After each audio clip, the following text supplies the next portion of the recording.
You see, there is a secret, and it's a secret that they do not want us to know.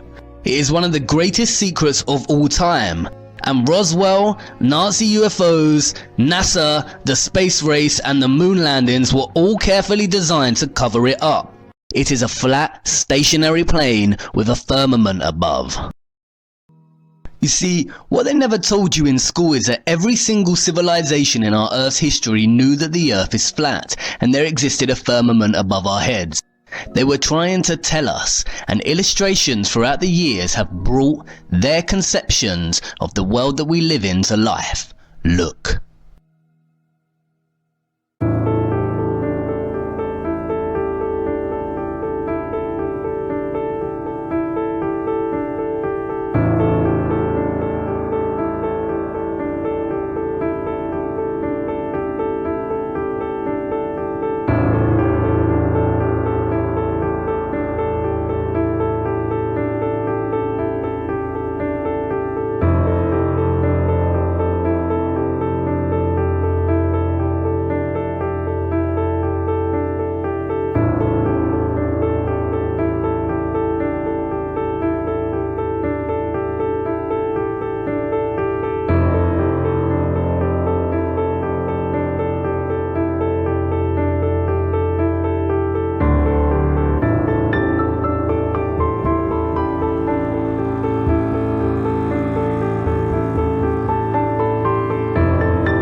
And why does every single rocket that NASA supposedly sends up to space take the exact same path?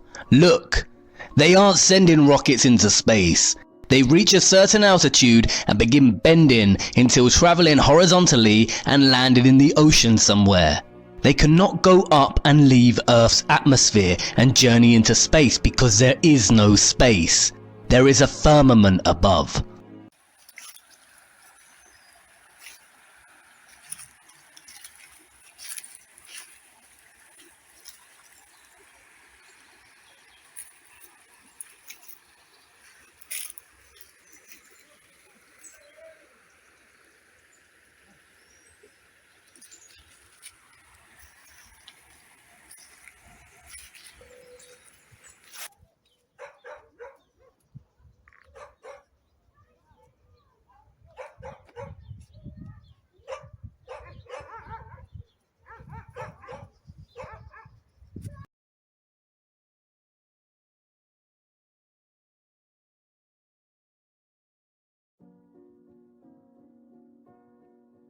In 1946, after World War II, the US Navy launched the largest expedition to Antarctica to date.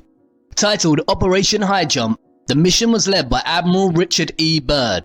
The official narrative of the mission's objectives were to establish a US military and scientific research bases on the continent of Antarctica. Although Admiral Byrd's previous missions to Antarctica before the war gained him notoriety, they primarily failed due to the harsh conditions. Operation High Jump proved just as treacherous, with some of the crew perishing in blizzards and plane crashes, and resulted in early termination.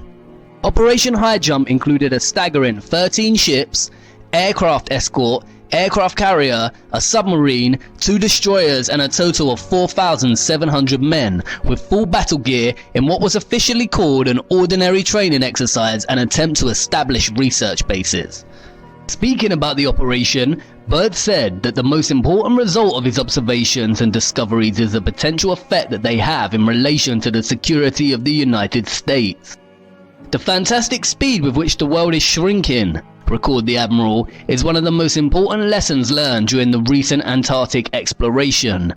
I have to warn my compatriots that the time has ended when we were able to take refuge in our isolation and rely on the certainty that the distances, the oceans and the poles were a guarantee of safety. He also said he didn't want to frighten anyone unduly, but that it was a bitter reality that in the case of a new war, the continental United States would be attacked by flying objects which could fly from pole to pole at incredible speeds.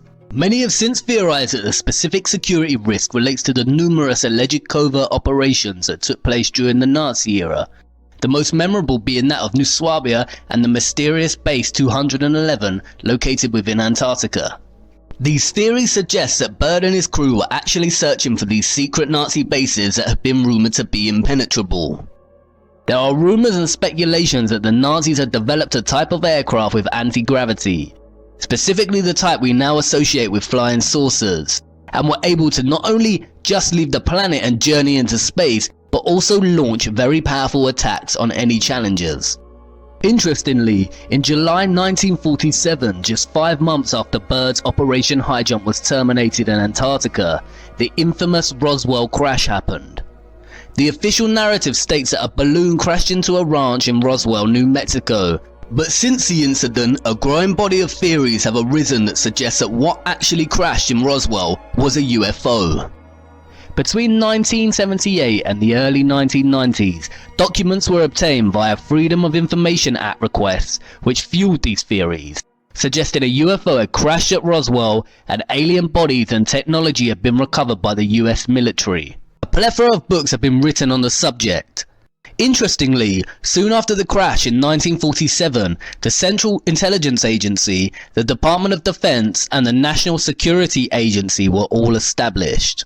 Just as a space race between America and Russia began in 1956, Admiral Byrd returned to Antarctica under Operation Deep Freeze to once again attempt to establish US Antarctic bases. It marked the beginning of a permanent military presence in Antarctica. Admiral Byrd died in his sleep of a heart ailment a year later in 1957. He was an active Freemason. A year later, in 1958, NASA was established. And then soon after, in 1959, the Antarctica Treaty was signed by the UN, prohibiting access and ownership. I do not dispute that the Nazis created advanced technological flying crafts, and I do not dispute that many of them could have potentially fled to deep Antarctic bases. What many are not taught in history lessons at school is that many Nazis actually fled to America after the war. They are illusions cast upon the people using a system of us versus them, when in reality the us is funding the them, and vice versa. Werner von Braun was a German-born aerospace engineer and so-called space architect, and worked on Nazi Germany's rocket development program.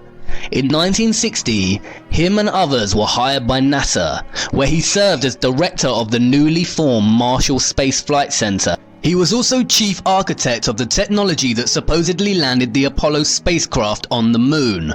What many haven't realized is that the Roswell crash and UFO narrative of 1947 was a carefully wrought and insidious form of false flag that can be classified as a PSYOP. A PSYOP is a psychological operation designed specifically to convey selected information and indicators to audiences to influence their emotions, motive, and objective reasoning. PSYOPs plant ideas in people's minds in a covert way. And what better way to create intrigue and hype for the upcoming space race of the 50s than to leave crumbs of information suggesting alien life? PSYOPs are highly manipulative and can work in a reverse psychological manner in which the recipient feels that the information must be true because it was secret.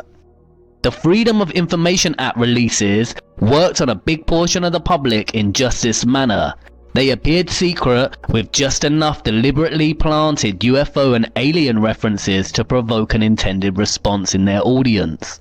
Other very famous leaked government documents such as Majestic 12 work in the same way. Just because something leaks does not mean it is true. Leaks can be plotted to influence and manipulate. And it makes getting to the truth really tough business. If a government has top secret information, mitigation procedures make it very difficult to leak, and that's why any leaks that do make it out require high skepticism and proof by evidence. Leaked UFO alien disclosure works the opposite way. We have next to no evidence of this existing other than the so-called secret information suggesting its existence. But they do love to entertain the alien agenda whenever they get a chance. You see, there is a secret, and it's a secret that they do not want us to know. It is one of the greatest secrets of all time, and Roswell, Nazi UFOs, NASA, the space race, and the moon landings were all carefully designed to cover it up. You see, as the space race was heavily underway, there was another military operation taking place. Before we turn our attention to the specifics of this operation, it is necessary to take a look at another US Navy leader, James Van Allen. During the same time period between 1946 and 1954 that Admiral Byrd was exploring the North and South Poles, so was Van Allen. The satanic scientist Kabbalah priests tell us that he was conducting experiments to discover more about the Earth's magnetism, or magnetosphere. Van Allen had developed this bizarre invention called a rockoon, a balloon rocket combination that lifted missile rockets on balloons high above the Earth's atmosphere before firing them even higher. And he was conducting these experiments at the Arctic and Antarctic regions. What he discovered was, of course, named the Van Allen belts. NASA tells us that the belts are barriers of seething radiation that surround the Earth, and a collection of charged particles gathered in place by Earth's magnetic field. The belts extend from the starting altitude of 640 kilometers all the way to 58,000 kilometers. According to science, the belts begin at 640 kilometers, or what is referred to as just above low Earth orbit. And this is where it gets tricky for NASA and the governments of the world.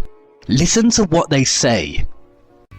As we get further away from Earth, we'll pass through the Van Allen belts, an area of dangerous radiation. But Orion has protection. Shielding will be put to the test as the vehicle cuts through the waves of radiation. Sensors aboard will record radiation levels for scientists to study. We must solve these challenges before we send people through this region of space. And unlike the previous program, we are setting a course with specific and achievable milestones. Early in the next decade, a set of crewed flights will test and prove the systems required for exploration beyond low Earth orbit, beyond low Earth orbit, beyond low Earth orbit. The kinds of technologies that we're testing out on Space Station are definitely helping us with our goals of going beyond low Earth orbit. So we have a really robust exploration program at NASA. The plan that NASA has is to build a rocket called SLS, which is a heavy lift rocket.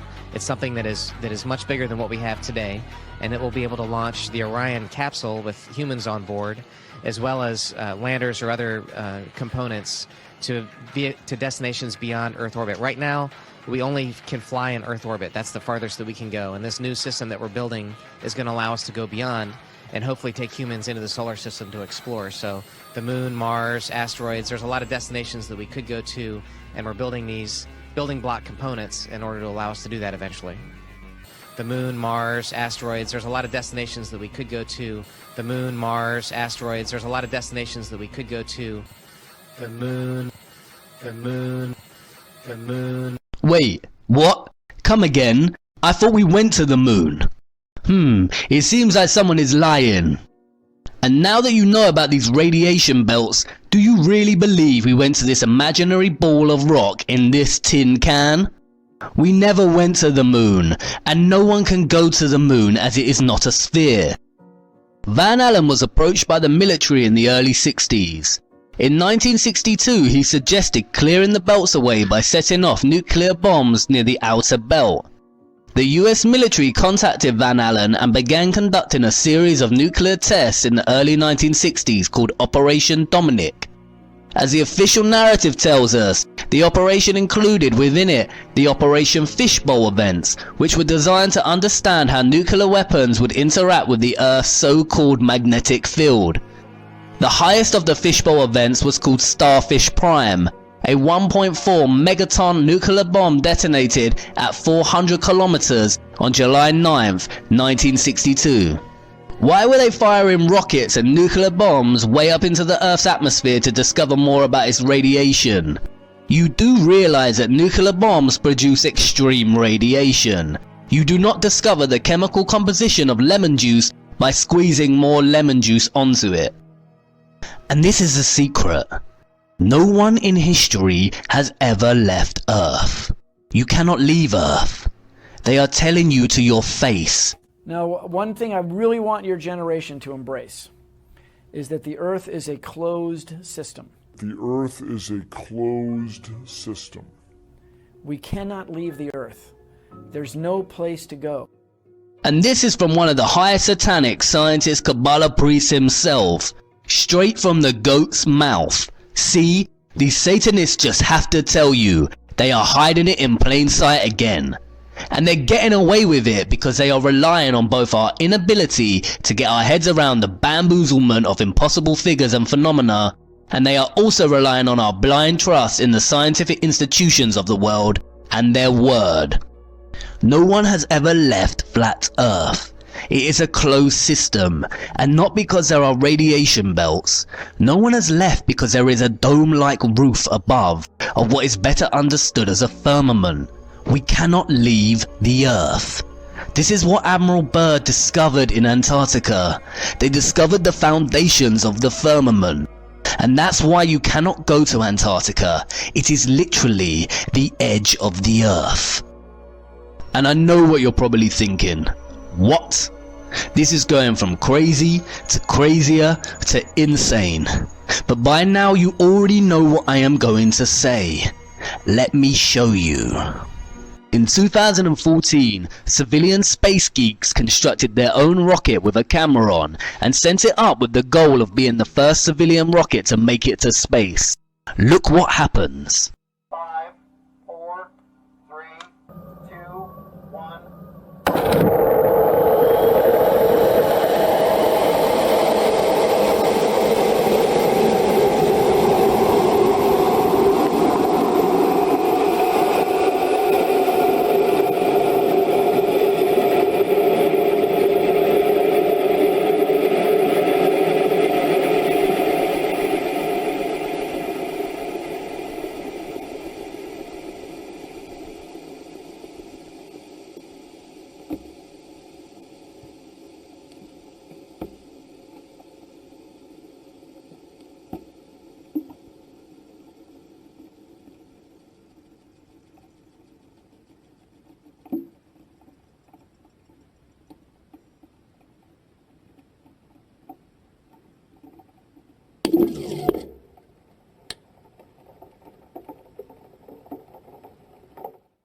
What did that rocket hit? If there was a high amount of intense radiation up there, it would have scorched that mini rocket to pieces. There is no radiation above us, covering a globular spinning planet ball. It is a flat, stationary plane with a firmament above. And I know that you want to scream and say that does not prove anything. The rocket's engine could have failed. But take it easy. We are just getting started. You see, what they never told you in school is that every single civilization in our Earth's history knew that the Earth is flat and there existed a firmament above our heads. They were trying to tell us, and illustrations throughout the years have brought their conceptions of the world that we live in to life. Look.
One is the satanic lie.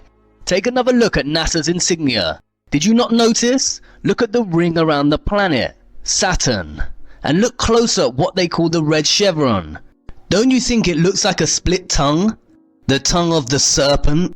It almost resembles the letter T, which would give the organization's name an interesting anagram. But just a coincidence, I'm sure.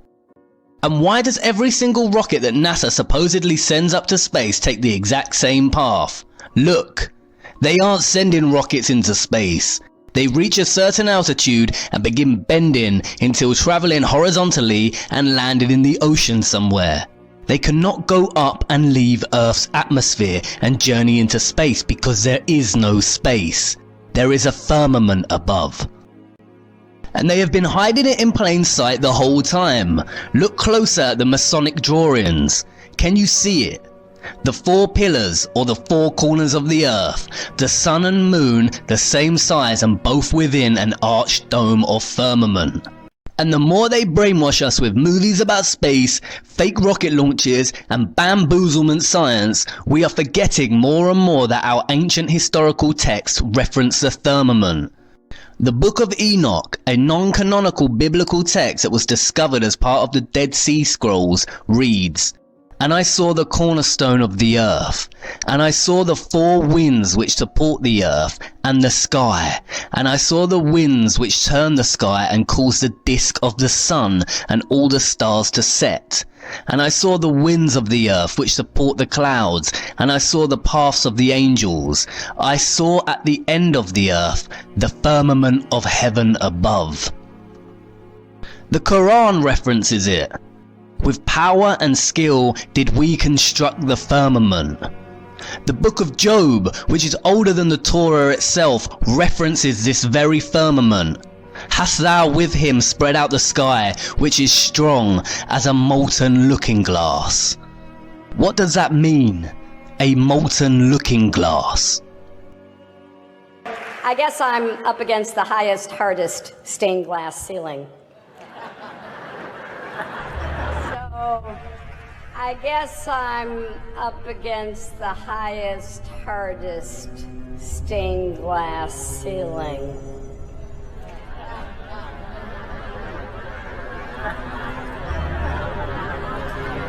And it may be hard to see tonight, but we are all standing under a glass ceiling right now. It was fine for all this talk about me running to break the big, hard glass ceiling. Although we weren't able to shatter that highest, hardest glass ceiling this time, thanks to you, it's got about 18 million cracks in it. And the light is shining through like never before. There's a mystery. Scattered around in the sand are thousands of chunks of strange yellow-green glass. It is really, really a mysterious glass. We scientists are still kind of puzzled how these things form. And I can't believe we just put the biggest crack in that glass ceiling yet.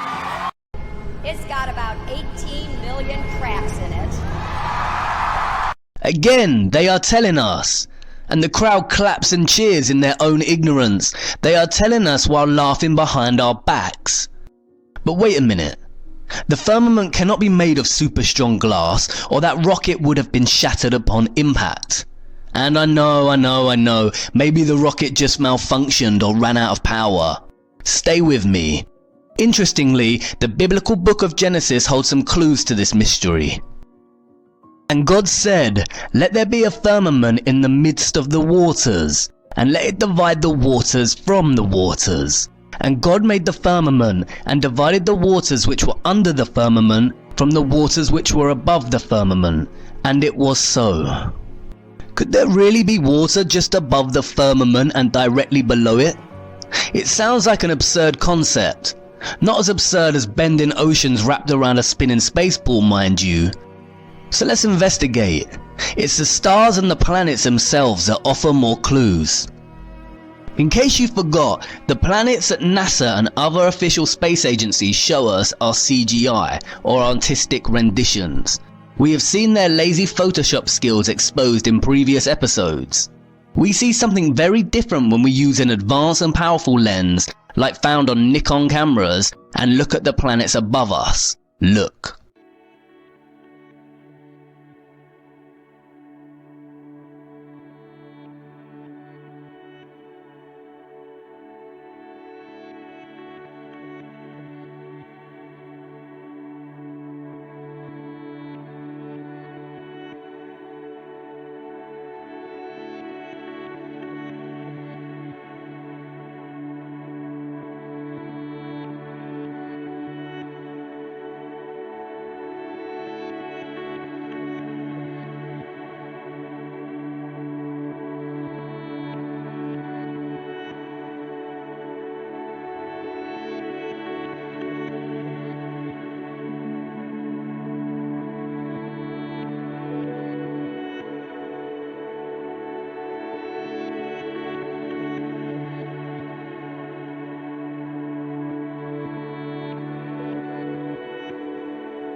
They are pulsing and shifting, almost dancing.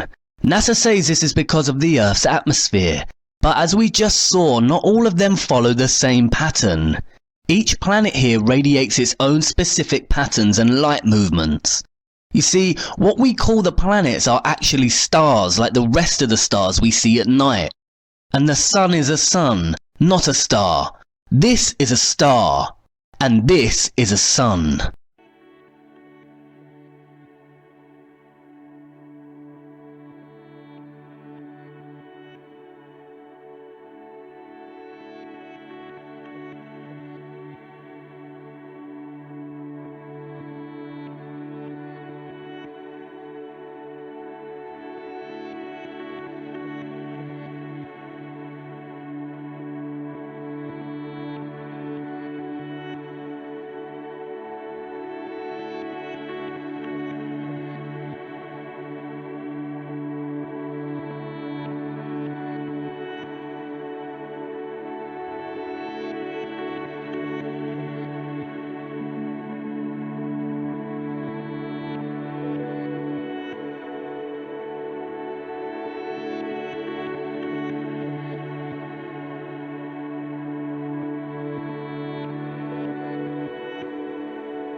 There is no space.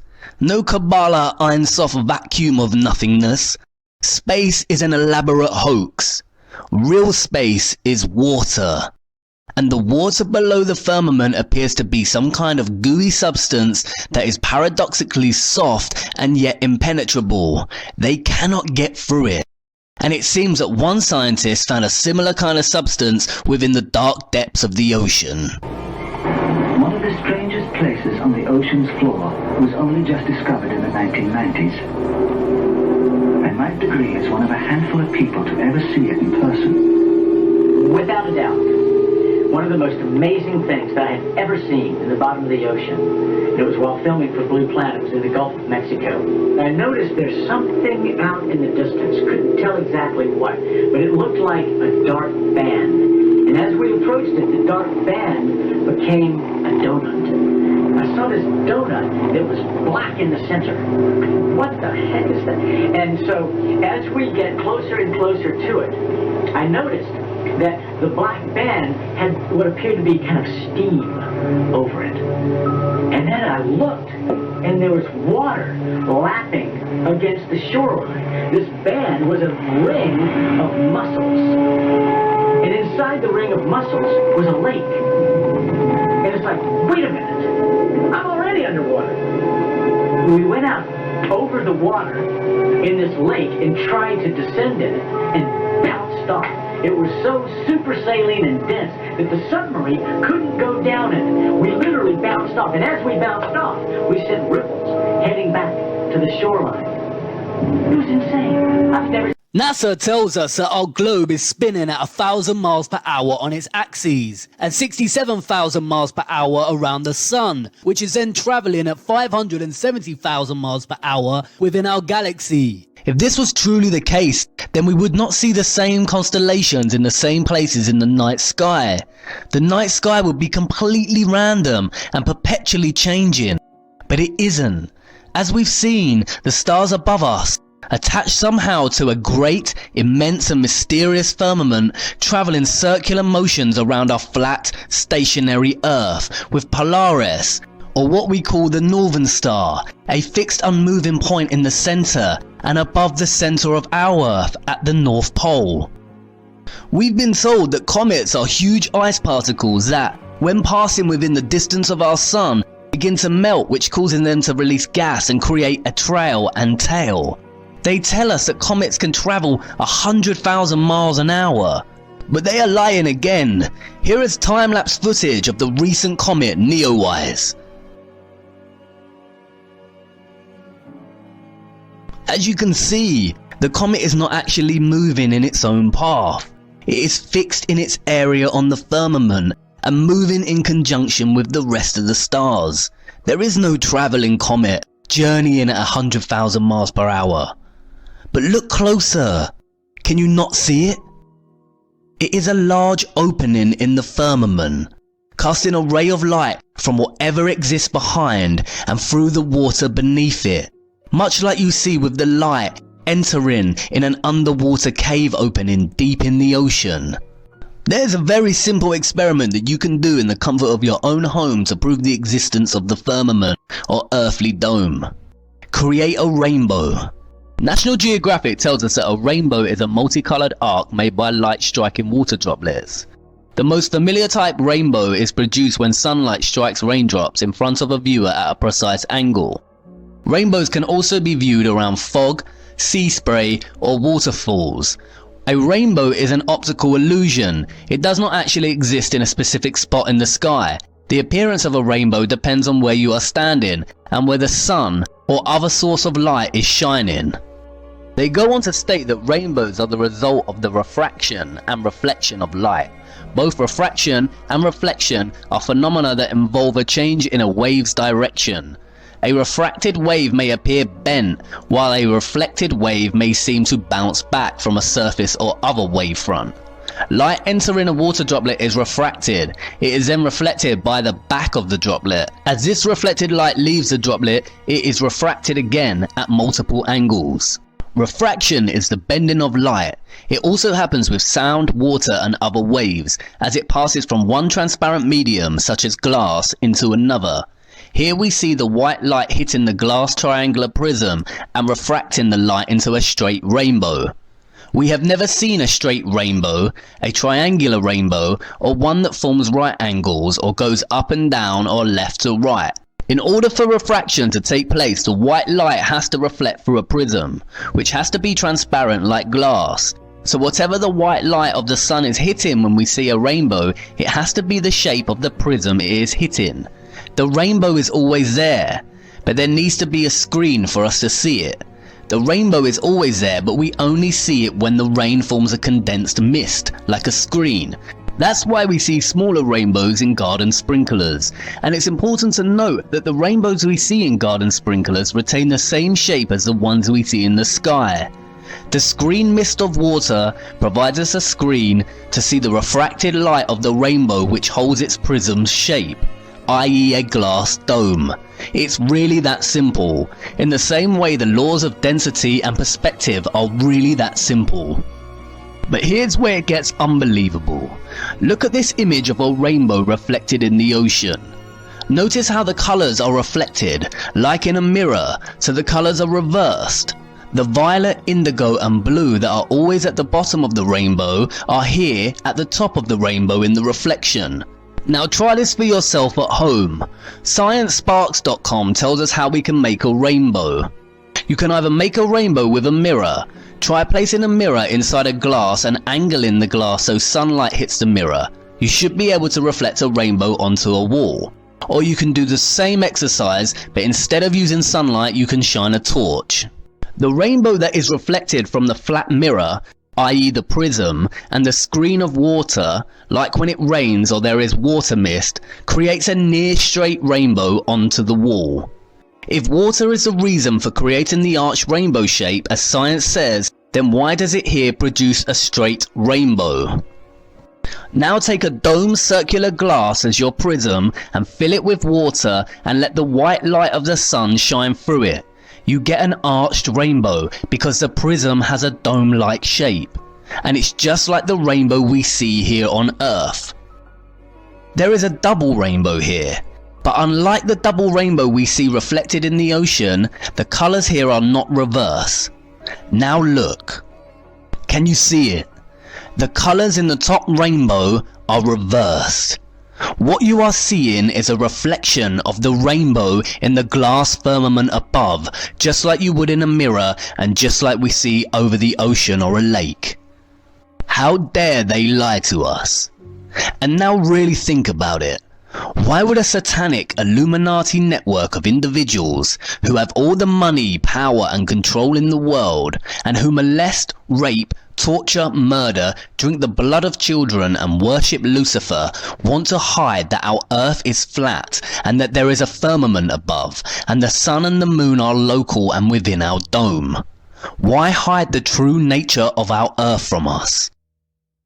Well, if they worship something immaterial they call Lucifer and convince everyone that is not in their little cult that they are the product of a nothingness that randomly produced a small speck which then randomly expanded and created matter and life, then you remove all possibility in the person's mind that their life is anything more than a random coincidence.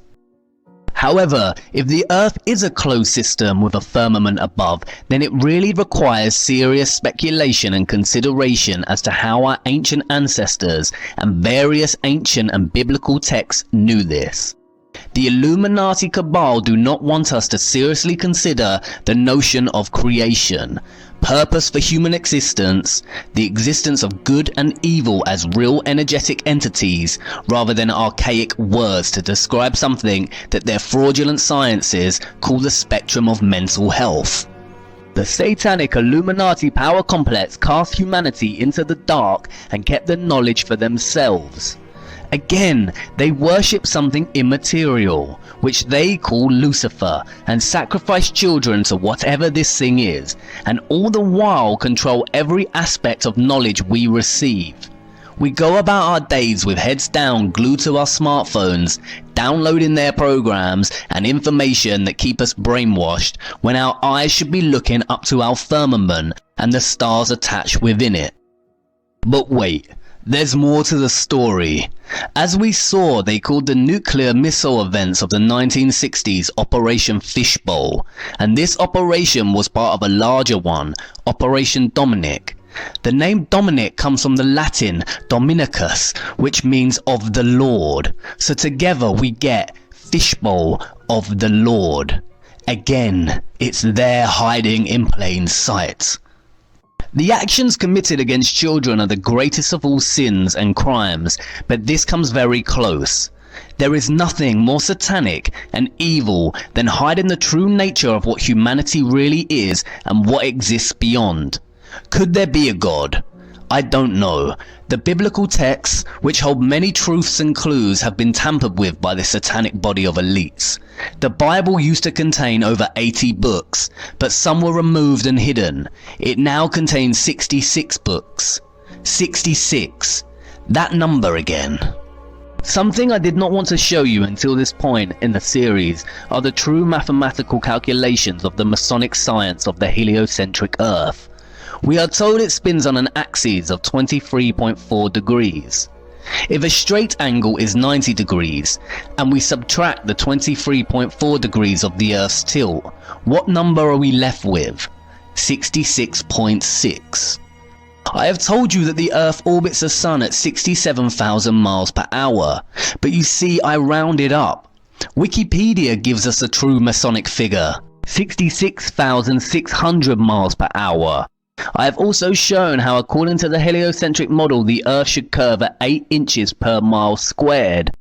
What is 8 inches in feet? At this point you already know. It's 0.666. And look at what latitude they tell us that the Arctic and Antarctic poles are located at. 66.6 latitude. Can you see what is happening? How many coincidences before mathematically impossible? They are lying to us. There are no coincidences. Coincidence and randomness is Kabbalah science. I have saved this until now because I wanted to show you first. Buried deep within hundreds of pages of declassified CIA documents that present abstracts or cover notes of Soviet scientific studies, there are a couple of cards from the 1940s and 60s that are very telling. Here is an abstract outlining a study they were conducting on photographing the firmament. The full studies are not accessible to the public, but we can see here that they have produced a camera that can take a photograph of the firmament in its entirety all the way down to the horizon. Another abstract details echoes and glows in the firmament, and another measuring the color temperature of the firmament. In another abstract there is a contents page for naval personnel. Look at the contents. The shape of the firmament, rings around the sun and distortion of the sun's and moon's disks at the horizon. Disks, not spheres, just like reference in the Book of Enoch. Again, it is just an abstract of the manual and we cannot see the full contents. In another abstract we see reference to what they call the Eros firmament. It states that at the Eros firmament, the passage of the sun is 5 times quicker. The passage of the sun.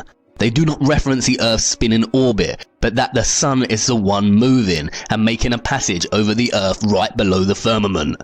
Notice the dates, which align with all the operations at the poles and firing missiles up into our sky. The reference to a firmament is scarce and almost unnoticeable in the hundreds of pages that were declassified, but it is there.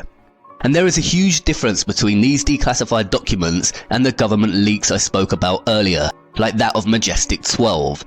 Barely anyone has ever noticed these snippets of study abstracts.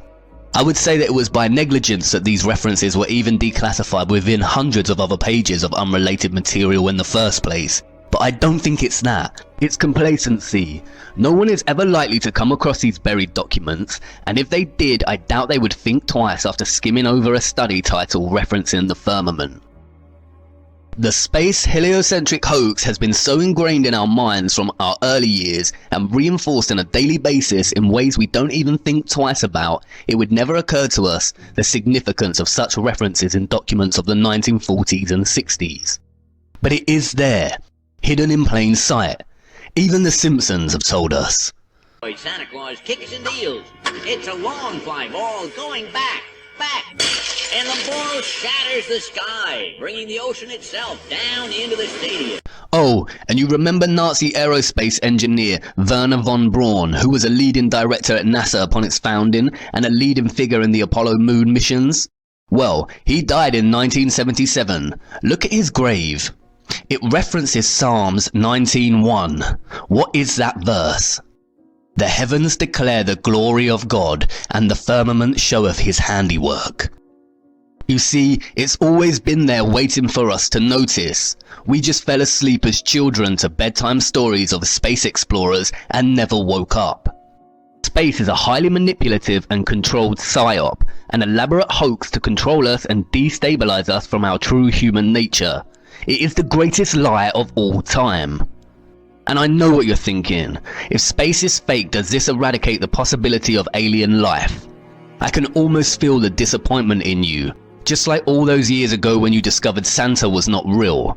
But no, it doesn't mean there isn't other life, and I implore you to consider the potential vastness of a new kind of space and land beyond the poles that Admiral Byrd was referring to. Again, it's been right in your face the whole time. ETs, extraterrestrial, aka extra-territory. Don't worry, I am not going to ruin the excitement your imagination feels when it thinks of extraterrestrials. In fact, I'm going to enhance it. But before I do that, however, we need to examine more of our flat stationary plane that is bound by the wonder of our firmament and the waters above. We still have time, and I need to make an important stop first. Come on, move swiftly. Follow me to part 9. I need to show you the panic they are in now their little secret is starting to emerge.